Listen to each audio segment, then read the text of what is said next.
The lawyer's voice cut through the air like broken glass. "We regret to inform you that you have been omitted from your parents' will." My hands went numb around the armrest. The papers hit the mahogany table with a slap that echoed in my chest. Across from me, my mother wore that practiced smile, the one she used when guests overstayed their welcome. My father wouldn't look at me. The office felt smaller suddenly, like the walls were closing in. My sister Vanessa sat beside them, her manicured nails tapping the table in a rhythm that sounded like victory. 50 witnesses at family gatherings had called me the responsible one, the daughter who always showed up, who always paid. Now I was the one erased from their legacy like I'd never existed at all. If you're watching this video, please like, subscribe to the channel, and tell me in the comments where you're watching my revenge story from. I want to know how far it has traveled.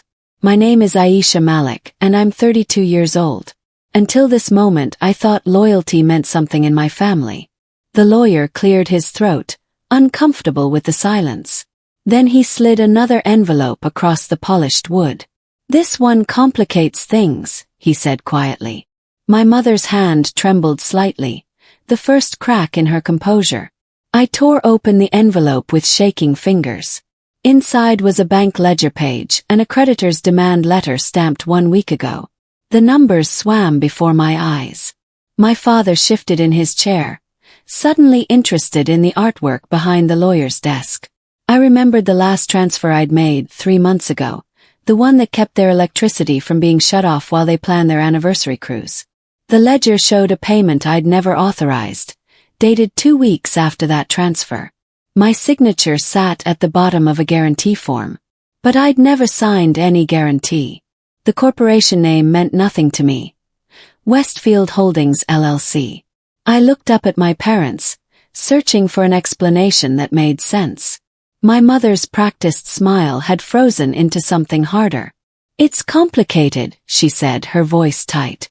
The lawyer watched us with the careful expression of someone who'd seen family ugliness before. On the ledger, my name appeared as guarantor next to transfer amounts that made my stomach drop. $50,000. Another 30. A third entry for $75,000. At their house that evening, the confrontation tasted like metal in my mouth. My father accused me of misreading the numbers, his voice rising in that way it did when he wanted to end conversations. Vanessa called me dramatic, said I was overreacting to a simple accounting error. I replayed years of apologies I'd never asked for, midnight phone calls begging for money, promises that this time would be different.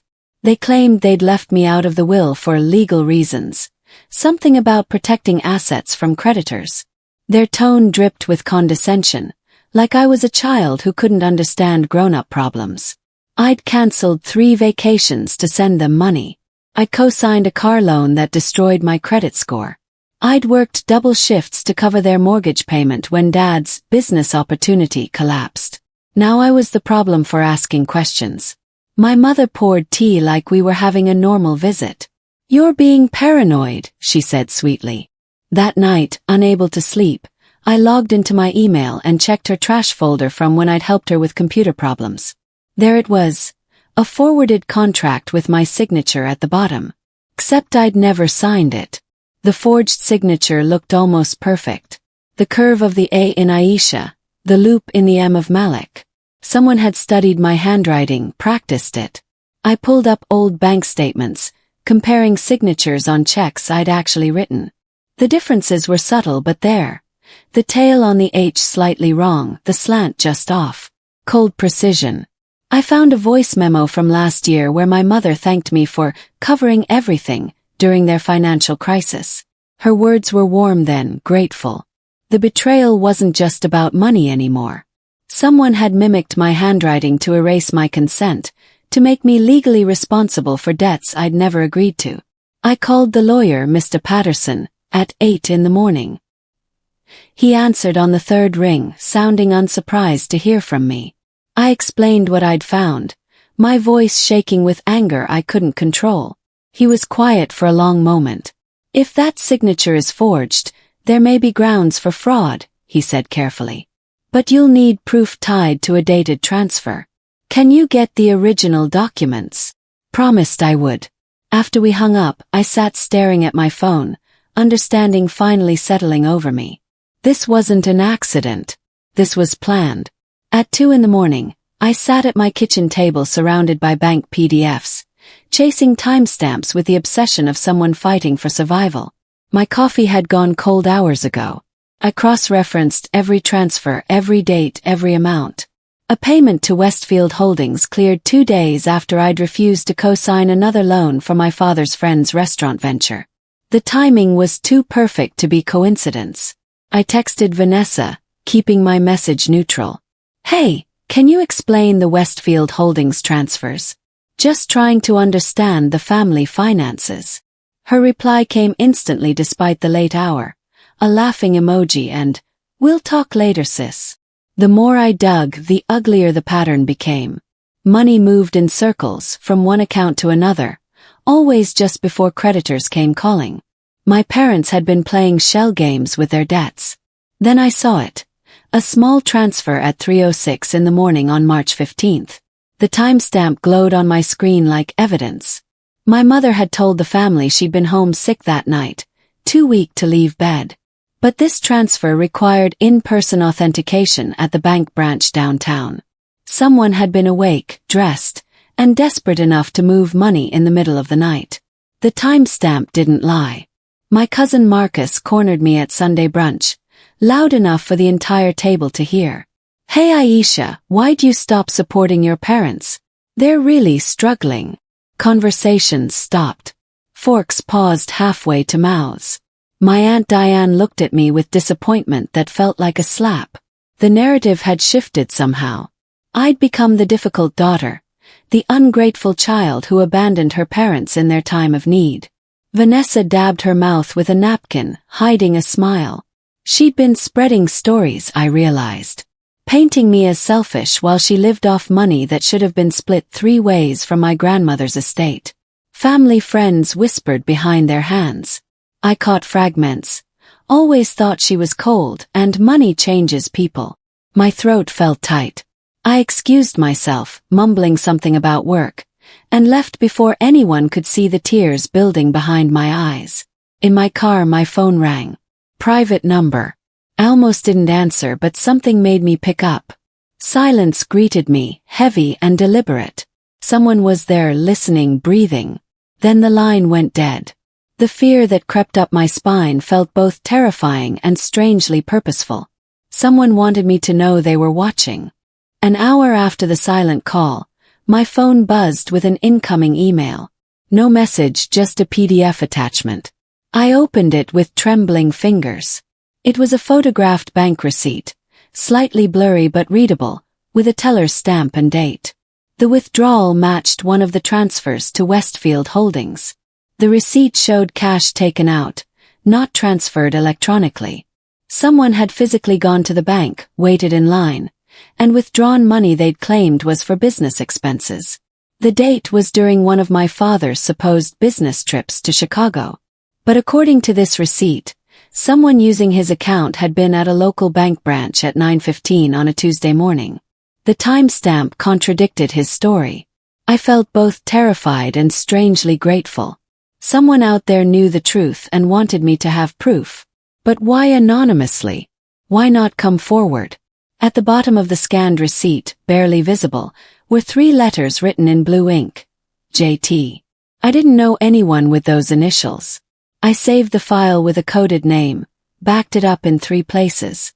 Whoever JT was, they just handed me ammunition. The question was whether they wanted to help me or frighten me into silence. Maybe both. I met Mr. Patterson at a coffee shop downtown, away from his office and my family's prying eyes. He ordered black coffee and listened while I explained everything. The forged signature, the impossible timestamp, the anonymous receipt.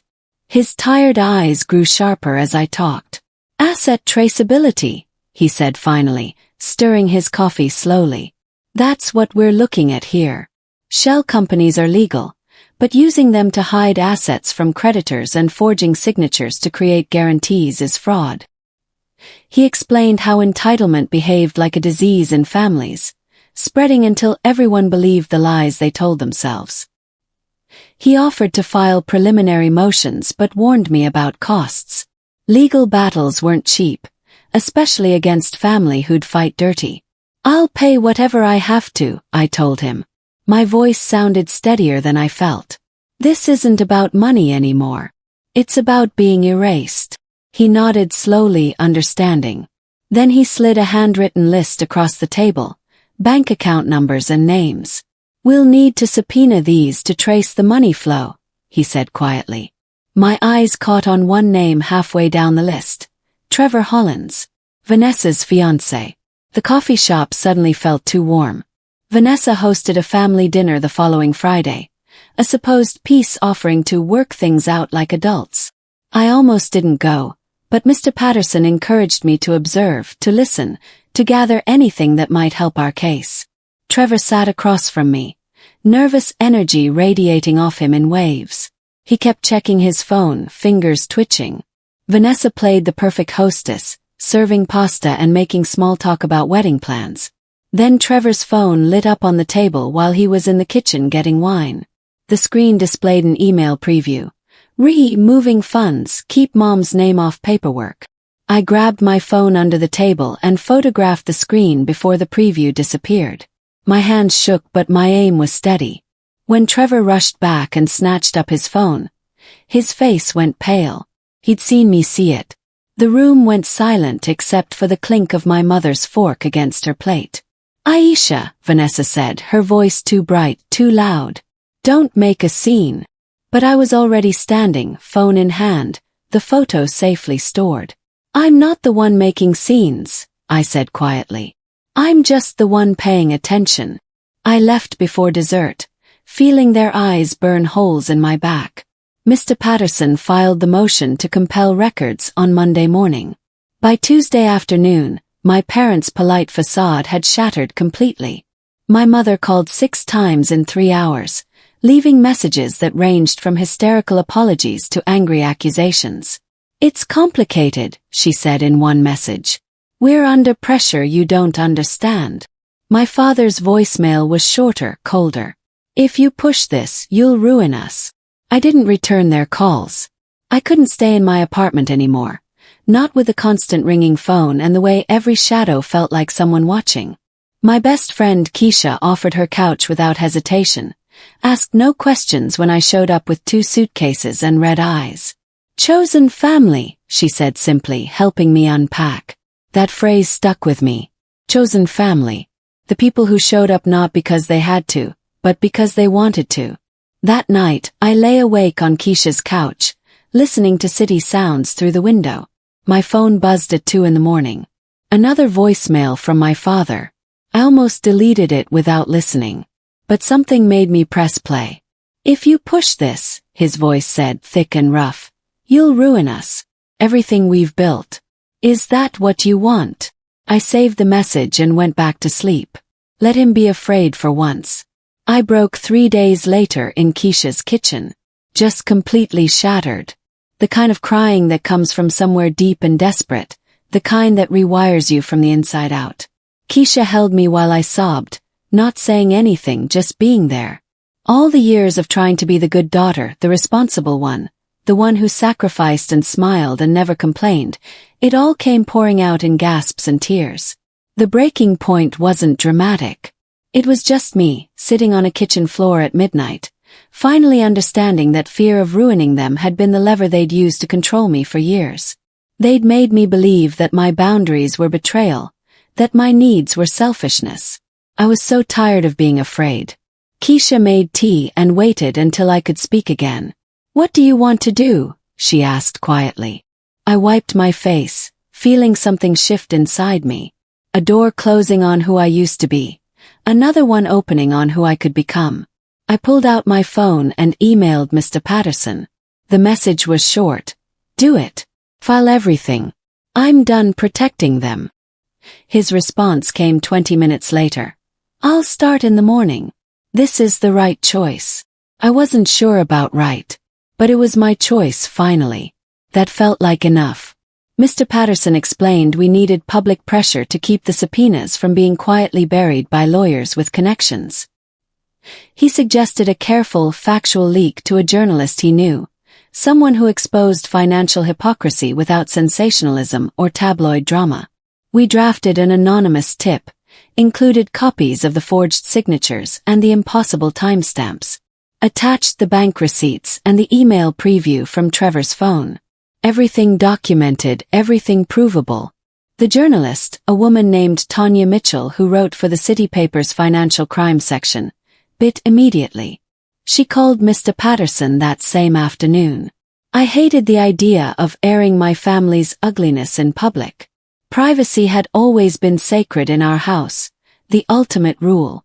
But being erased felt worse than being exposed. Tanya wanted to meet, wanted to hear my story directly. Mr. Patterson arranged it for a Wednesday afternoon at her office. She was younger than I expected, sharp-eyed and direct. She listened without interrupting while I explained everything. When I finished, she leaned back in her chair. "This is big," she said carefully. "Are you sure this is coming from you? Once I publish, there's no taking it back." I looked at her, really looked at her, and nodded. "I'm sure." The article ran on Sunday morning, above the fold in the business section. Short, sober, factual. No sensational headlines, just documented truth. Shell companies, questionable transfers, forged signatures, and a daughter omitted from her parents' will after refusing to enable their financial schemes. Online comments started immediately. Most were supportive, sharing similar stories of family financial abuse. Some blamed me for being disloyal. I tried not to read them but couldn't help myself. By noon my phone exploded with calls. Family members I hadn't heard from in years, suddenly panicked and angry. My uncle demanded I retract everything. My aunt called me a liar. But some comments were different. "This happened to my brother," someone wrote. "Military families are targeted this way all the time." The social humiliation I'd feared flipped suddenly. People stopped me in the grocery store to say they believed me. Keisha's neighbor brought over dinner and a hug. A woman at the coffee shop paid for my order and squeezed my hand. "My daughter went through the same thing," she whispered. "You're brave." On Monday afternoon, Vanessa stormed into Keisha's workplace, demanding to see me. Security escorted her out. She left screaming about lawsuits and betrayal. Keisha just shrugged. "She seems nice," she said dryly. We both laughed, the kind of laughter that feels like release. The subpoenaed records arrived like a bomb in Mr. Patterson's office. Financial documents showed a loan guarantee shifted into a company whose registered director was Vanessa's college roommate, someone who'd been at their wedding planning sessions. Text messages recovered from Trevor's phone showed Vanessa asking for more flexibility with repayments, promising they'd pay back everything once the inheritance came through. The entitlement wasn't abstract anymore. It was documented greed in black and white text messages and bank transfers. I'd loved my sister once. We'd shared a room growing up, stayed up late talking about our dreams. She'd been my first friend. Now she was a stranger who'd stolen from me without hesitation, who'd watched our parents forge my signature and said nothing. Mr. Patterson spread the documents across his desk, his expression grim. "This is worse than I thought," he admitted. "They weren't just hiding assets from creditors. They were actively stealing from you." That night, my phone buzzed with a text from Vanessa. Just 4 words. "You'll regret this." I showed it to Keisha, who took my phone and blocked the number. "No more threats," she said firmly. "You're done letting them hurt you." She was right. But part of me still mourned the sister I'd lost. Or maybe the sister who'd never really existed at all. Trevor's employer, a prestigious downtown law firm, received their subpoena on a Tuesday morning. By Wednesday afternoon, Trevor was in his boss's office explaining why his personal bank accounts were being investigated for financial fraud. The firm placed him on administrative leave pending the outcome. Their reputation couldn't afford association with potential criminal activity. Trevor called Vanessa in a panic. She called our parents. Our parents called their lawyer. The phone tree of blame spread quickly, everyone pointing fingers at everyone else. Trevor broke first. He withdrew $20,000 from an account tied to Westfield Holdings and returned it to the creditors, claiming it was a personal loan repayment. His desperate attempt to distance himself from the scheme only made him look more guilty. Vanessa blamed him for being weak. He blamed her for dragging him into her family's problems. Their engagement photos disappeared from social media. Wedding planning ground to a halt. People who'd watched them fawn over each other at family dinners now watched them implode with the same fascination. Entitlement was unraveling thread by thread. Someone anonymous posted a screenshot on a neighborhood Facebook group. A restaurant receipt showing my parents celebrating their successful loan restructuring, with champagne the same month they'd called me crying about struggling to afford groceries. The post went viral locally. People shared stories of my parents borrowing money and never paying it back. The past was catching up finally. Friends of my parents started calling with uncomfortable questions. Why were there federal subpoenas? What was this about forged signatures? Invitations to dinner parties stopped arriving. The country club membership committee suddenly had concerns about outstanding dues. The community that had once praised my parents' generosity now watched them with suspicion. For the first time in their lives, my parents experienced what it felt like to be judged, to be questioned, to be watched. I saw my mother at the grocery store and she turned her cart around to avoid me. My father's car passed mine in traffic and he stared straight ahead like I didn't exist. The power shift tasted strange, not triumphant exactly, but definitely like justice slowly balancing itself. Then Mr. Patterson called with news that made my stomach flip. A bank investigator wants to meet with us, he said. In person. Tomorrow if possible. Bank investigators didn't meet in person unless something serious was happening. What does he want? I asked. To help us, Mr. Patterson replied. He's found something that changes everything. We met at his office the next morning. I barely slept the night before, running through scenarios. The investigator was already there when we arrived, early and efficient looking, with a briefcase full of flagged documents. The investigator introduced himself as Warren Hughes, 20 years with the Federal Banking Oversight Division. He spoke in precise sentences that felt rehearsed from hundreds of similar cases. Money flows like water, he said, spreading documents across the conference table. If you leave a trail, it collects. And your parents left quite a trail. He showed us flagged transactions, misrepresentations on loan applications, false income statements, shell companies created with fake business purposes. The pattern suggested intentional fraud, not mistakes or oversights. Warren explained that he could push for criminal referral if the fraud appeared systematic and intentional. My stomach dropped.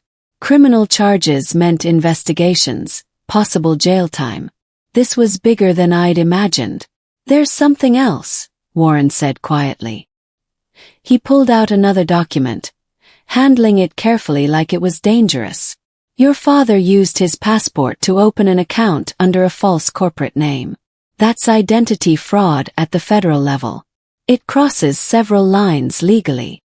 He asked for my parents' passport numbers, checking them against his documents. They matched. Mr. Patterson looked at me. His expression unreadable. You understand what this means? He asked. I nodded slowly. This had stopped being about money or wills or family drama. This was potentially criminal now. Real consequences with real stakes. Warren closed his briefcase. I'll submit my findings next week, he said. After that, it's out of my hands.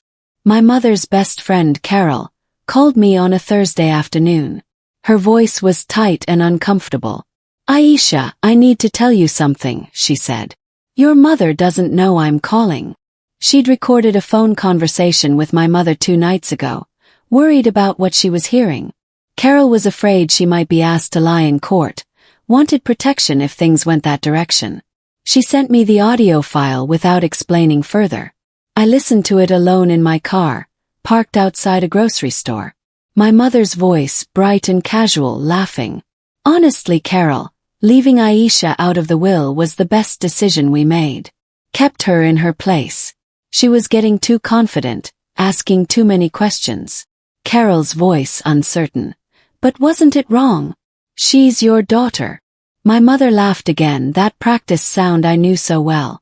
We moved the assets to keep the creditors busy. By the time they figure it out, we'll have restructured everything. Aisha won't know the difference. The recording continued for 7 more minutes. Casual cruelty wrapped in friendly conversation. My mother admitted they'd forged my signature, justified it because I owed them for raising me. The moral rot bled through every word.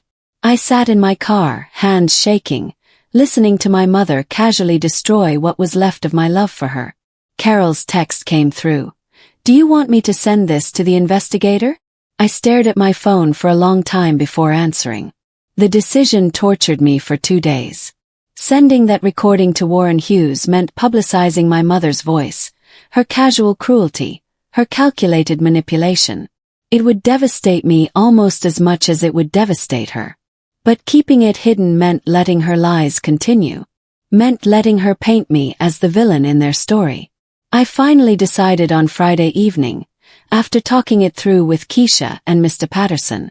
I would give the recording to the investigator under evidentiary protocol, not to the press. It would be used in legal proceedings if necessary, but I wouldn't make it public for revenge. Some boundaries still mattered even now.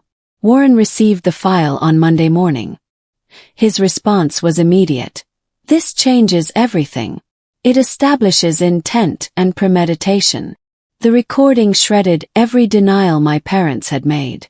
What had been circumstantial evidence became documented confession. The legal process accelerated. Subpoenas expanded. Account freezes went into effect. Then Vanessa's lawyer filed a motion to dismiss all subpoenas, claiming harassment and invasion of privacy. They accused me of vindictive behavior, of using the legal system to punish my family for personal grievances. The motion called me mentally unstable and financially motivated. Mr. Patterson just smiled grimly when he read it. "Desperation," he said. "They're trying anything now." The hearing was scheduled for 2 weeks out. The courtroom was smaller than I expected from television shows. Fluorescent lights hummed overhead. My parents sat behind their lawyer, dressed in expensive clothes that suddenly looked like costumes. Vanessa sat rigid beside them, her face a mask of controlled anger. The judge was a woman in her 60s with sharp eyes and no patience for dramatics. She'd read all the filings, reviewed the evidence. My parents' lawyer spoke about family privacy and regrettable errors in judgment but not criminal intent. He painted my parents as elderly victims of a vindictive daughter who couldn't accept being left out of a will. Mr. Patterson stood up, calm and prepared. He walked the judge through the timeline. The forged signatures, the impossible timestamps, the shell companies, the recorded confession. He presented everything methodically, letting the evidence speak for itself. The judge listened without interrupting. When both sides finished, she reviewed her notes in silence. The room felt airless. Finally she looked up. "I'm allowing expanded discovery," she said clearly. "The documentary evidence presents serious questions about fraud and financial misconduct. The court is particularly concerned about the forged signatures and asset manipulation." She ordered more records produced, gave investigators broader access to financial documents. My parents' lawyer tried to object, but she cut him off. "The pattern here suggests systematic deception, counselor. The court takes that seriously." As we filed out, the clerk handed Mr. Patterson a sealed notice. He opened it in the hallway, his expression grave. "Criminal referral," he said quietly. "The prosecutor's office wants to review the case." The sealed notice wasn't supposed to leak, but someone in the prosecutor's office talked to someone who talked to someone else. By Wednesday, my parents' names were attached to a potential criminal investigation. The community response was immediate and brutal. Donations to my father's charity foundation stopped.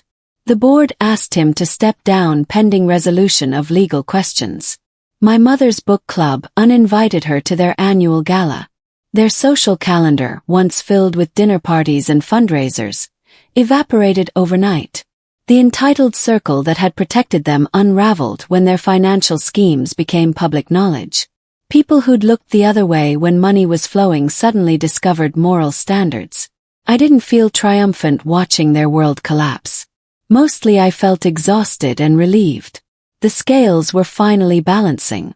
Justice was slow, but it was happening. Then Vanessa left a voicemail, her voice shaking with rage. "You've betrayed this family, Aisha. Betrayed everything we built. I hope you're happy now." She'd packed her bags and moved in with a friend, the engagement officially broken. Trevor's lawyer had advised him to cooperate with investigators and distance himself from the Malik family name. Vanessa was alone now, facing the same isolation she'd helped inflict on me. I almost felt sorry for her. Almost. My father showed up at Keisha's apartment on a Tuesday evening. I was taking out trash when I saw him standing by his car, looking older and smaller than I remembered. He followed me up the stairs, calling my name. Keisha heard and came to the door, protective and ready to call security. But I waved her off. I needed to hear what he had to say, needed this final confrontation. We sat in Keisha's small living room, my father perched uncomfortably on the edge of a chair. He pleaded, bargaining with vague promises of restitution and making things right. His voice cracked with emotion that might have been real or might have been performance. I couldn't tell anymore. "We can fix this," he said desperately. "As a family, we can work it out." I listened and realized he'd never once actually listened to me. Not when I'd asked for help with college applications, not when I'd struggled after my first job loss, not when I'd begged them to stop asking me for money. Every conversation had been about what they needed, what they wanted, what served their narrative. He started talking about lawsuits, about suing me for defamation. His voice rising with anger and desperation mixed together. I stood up and handed him a copy of the bank ledger, the one with my forged signature. "It's not me destroying this family, Dad," I said quietly. "It's you. It's always been you." He crumpled the paper in his fist, shaking. "I'll make sure you pay for this," he shouted. Then he left, slamming the door hard enough to rattle the frame. The criminal referral became a full investigation 3 weeks later. Federal accountants froze multiple accounts, finding misstatements on loan applications tied directly to my parents' signatures. Asset searches revealed property held under false names, investments hidden from creditors. The prosecution built their case carefully, methodically. Friends abandoned my parents completely now. The people who'd praised their generosity and social connections disappeared like smoke. Nobody wanted association with potential criminals. Trevor's engagement was publicly called off in the newspaper's society section. He released a statement about discovering irreconcilable differences and concerning financial practices. Vanessa stopped posting on social media entirely. On a Thursday morning, federal agents executed a search warrant at my parents' house. They arrived at dawn with boxes and equipment, spent 6 hours going through files and computers. Neighbors watched from windows and doorways, phones out and recording. The video went viral in local Facebook groups. By evening it had been shared 3,000 times. I watched the footage from Keisha's couch, feeling strange and disconnected. That was my childhood home being documented by investigators. Those were my parents being questioned about financial crimes. The life I'd known, the family I'd believed in, had collapsed completely. I should have felt something stronger. Instead, I just felt tired and ready for it all to be over. The court rulings came down over the next 2 months like pieces falling into place. The judge validated my claims, reprimanded my parents' legal counsel for presenting misleading information, and ordered partial restitution to creditors. She opened pathways for civil remedies, which meant I could sue for damages caused by the forged signatures and identity theft. My parents were ordered to pay back $70,000 to creditors, an amount that would bankrupt them. The house would have to be sold. Retirement accounts would be emptied. The comfortable life they'd built on borrowed money and stolen signatures crumbled under legal scrutiny. I received a settlement, $45,000, roughly half of what they'd stolen by forging my name on guarantees. It wasn't full compensation, but it was acknowledgement, validation that I'd been wronged. I used $30,000 to fund a community legal clinic in my neighborhood, a place where people could get help with family financial disputes and fraud cases. The rest went into savings, a cushion against future disasters. Chosen family rallied around me. Keisha's mother brought soup and homemade bread. Neighbors helped file paperwork for the legal clinic. A colleague from my old job offered pro bono consulting for the clinic's business plan. My life grew steadier, quieter, and honest. I slept through the night for the first time in months. Then one final letter arrived, my mother's handwriting on the envelope. I opened the letter at sunrise, sitting at Keisha's kitchen table with coffee growing cold beside me. The paper was thin, almost transparent, covered in my mother's careful handwriting. Small apologies scattered across 2 pages, explanations that explained nothing. She wrote about pressure and mistakes, about how they'd meant to protect the family. She asked for understanding but never quite asked for forgiveness. The letter ended with a request for help navigating the bankruptcy process. I read it twice, feeling nothing but distant sadness for people who'd never learned that love wasn't supposed to cost everything. I wrote back, my response shorter than hers. I explained that I forgave them for myself, not for them. That forgiveness didn't mean reconciliation. That I wouldn't return to being exploited, no matter how much they struggled. I wished them well but made my boundaries clear. No more loans. No more guarantees. No more sacrificing myself to save them from consequences they'd earned. I sealed the letter and mailed it before I could second-guess myself. That evening, Keisha hosted a small rooftop dinner with friends, people who'd stood by me through everything. We ate pasta and laughed about nothing important. The city stretched out below us, lights beginning to glow in the early evening. Later, I spoke at the legal clinic's opening, telling my story to a room full of people who needed to hear that boundaries were survival, not selfishness.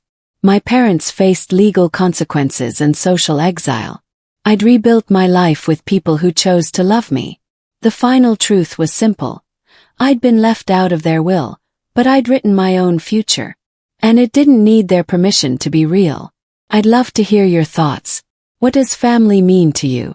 Please share below and subscribe to this channel for more stories like mine.